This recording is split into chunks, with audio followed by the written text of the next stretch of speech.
այսպես ուշադրություն, շատ կարևոր տեղեկատվություն, միացեք մեր ալիքին եւ այս տեսանյութի տակ սեղմեք հավանել կոճակը, որպիսի այն տարածվի եւ դուք դիտեք ամենահետաքրքիր իրադարձությունները Հայաստանին վերաբերվող։ Միացյալ Նահանգների կողմից մի քանի բարձրաստիճան պաշտոնյաներ արդեն իսկ հասցրել են Հայաստանի Հանրապետության եւ Ադրբեջանի միջև խաղաղության համաձայնագրի տեքստի համաձայնացումը շնորհավորել եւ կոչ անել, որ Հայաստանը եւ Ադրբեջանը հնարավորինս շուտ ստորագրի խաղաղության պայմանագիրը։ Սա նաև նշանակում է, որ Միացյալ Նահանգների այս նոր վարչակազմի գալը, որոնք եկել են իշխանության այն նպատակով, որ իրանք պետք է աշխարհի բերեն խաղաղություն եւ այդ խաղաղությունը միայն ռուս-ուկրաինական հակամարտությունը չի, այլ նաև հարավային Կովկասը մի շարք այլ տարածքներ, տարածաշրջաններ, մայրցամաքներ, որտեղ որ տարբեր պետություններ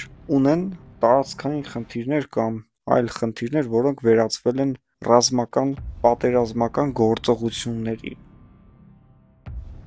Միացյալ Նահանգները ողջունում է Հայաստանի եւ Ադրբեջանի այդ համաձայնագիրը, բայց դրանից հետո Ադրբեջանը միանգամից փոխում է իր ցանկությունների ուղղությունը եւ ասում է, որ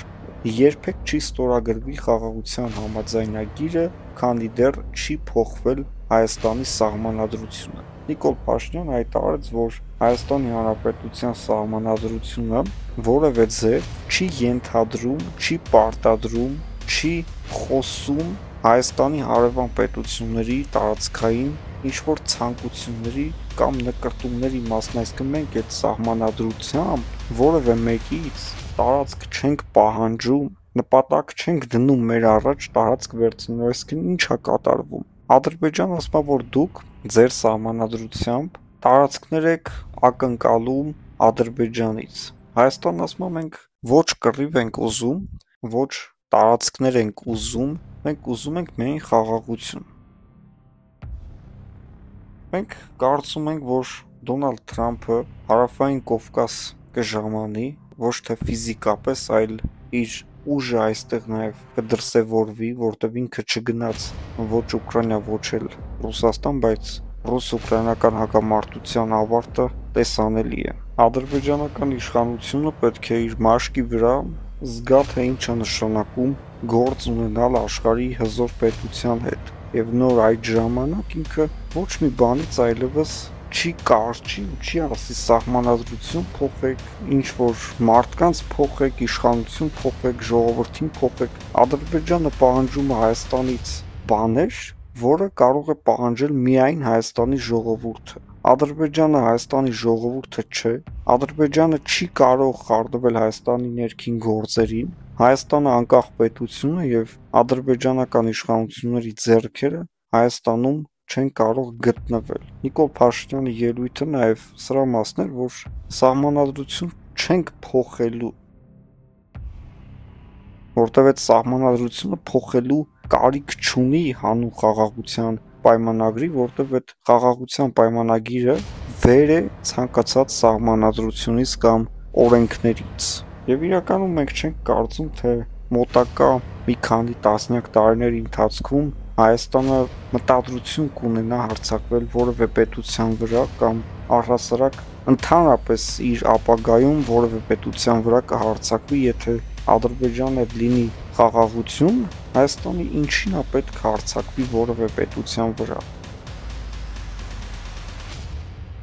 Եվ այսպես Պուտինի հետ հեռախոսազրույց անմիջապես հայ-ադրբեջանական խաղաղության պայմանագրի տեքստի համաձայնությունից հետո։ Սա նշանակում է, որ Հայաստանի Հանրապետությունը որևէ ձև չի արհամարհում ռուսական կողմին, Հայաստանի Հանրապետությունը պատրաստ է տարածաշրջանային հարցերով քննարկումներ ունենալ նույնիսկ Ռուսաստանի հետ, իսկ ինչի ենք ասում նույնիսկ, որովհետև բոլորիս էլ գաղտնիք չէ, թե ինչպիսի վերաբերմունք կա ռուսական կողմի նկատմամբ տարբեր տարաձայնություններ, իհարկե Լեռնային Ղարաբաղում անհաջողություններ, որոնց մի մասը կապվում է հենց ռուսական կողմի գործողությունների հետևանքների հետ, այսինքն այնպես չի, որ ռուսների համար ուշաթափվում ենք, բայց մենք զանգում ենք Պուտինին եւ տեղյակ ենք պահում, այն ամեն ինչից, ինչը որ պետք է նա եւս իմանա որպես տարածաշրջանային գերտերության առաջնորդ։ Հիմա նախագահը Պուտինն է, պետքա խոսես Պուտինի հետ։ Վաղը կլինի ուրիշ նախագահ, միգուցե ավելի լավ հարաբերություններ կունենանք այդ ուրիշ նախագահի հետ եւ կխոսենք նրա հետ, բայց փաստացի այսօր Պուտինն է եւ պետքա մենք հաշվի նստենք այդ փաստի հետ։ Ռուսաստանի Դաշնությունը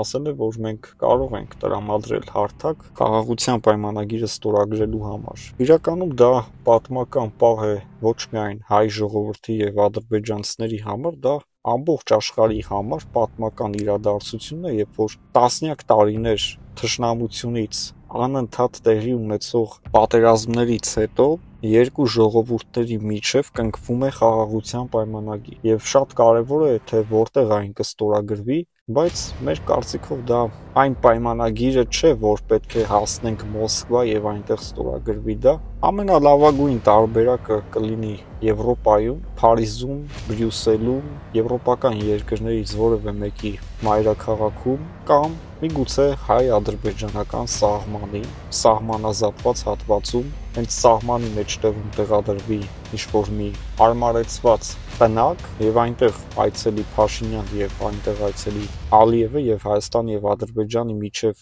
սահմանի վրա կնքվի խաղաղության պայմանագիր։ Դրանից լավ տարբերակ մեկ էլ Եվրոպայում ստորագրելն է, որ գոնե գիտես Եվրոպան աշխատում է, մինչև հիմա աշխատել է հայ ժողովրդի օգտին եւ հաստատ մենք Եվրոպայից քաշված չենք այնքան, ինչքան որ քաշված ենք հենց ռուսական կողմից։ Դրա համար Մոսկվայում մի քիչ ավելի ճնշված է հայկական ղեկավարությունը գնում այնտեղ բանակցությունների եւ այլն, եւ հայկական կողմը ավելի վստահ բանակցել է հենց եվրոպական տարածքներում, որովհետեւ գիտի, որ այս մարդիկ, եթե գոնե մեր կողմնակից չեն, հաստատ մեր դեմ չեն։ Ստորագրման տարբերակ կա նաեւ Վրաստանում, որպես հարևան պետություն, մոտ երկիր եւ երկու երկրների սահմանակից պետություն, եւ այնտեղ եւս այդ հնարավորությունը կա, բայց ստորագրման համար միայն ռուսական կողմն է իր առաջարկությունը արել, որ եկեք մենք պատրաստ ենք, եկեք մեր տարածքում ստորագրեք այդ պատմական պայմանագիրը, համաձայնությունը խաղաղության վերաբերյալ։ Եվ նաև այսպիսի մի տրամաբանություն կա, որ մայիսի 9-ին, երբ որ Հայաստանի եւ Ադրբեջանի ղեկավարները կգնան Ռուսաստանի Դաշնություն հերթական անգամ տոնելու սովետական բանակի հաղթանակը երկրորդ համաշխարհային պատերազմի ժամանակ տեղի ունեցած, այդ պատմական օրը նաև հնարավորություն կլինի ստորագրել այդ պատմական պայմանագիրը ավելի, այսպես ասած, հիշարժան դարձնելու նախ մայիսի 9-ի տոնակատարությունը եւ հետո այդ իրադարձությունը։ Խաղաղության պայմանագիրը ինչքան օգուտ է Հայաստանին, այնքան էլ օգուտ է Ադրբեջանին, բայց դա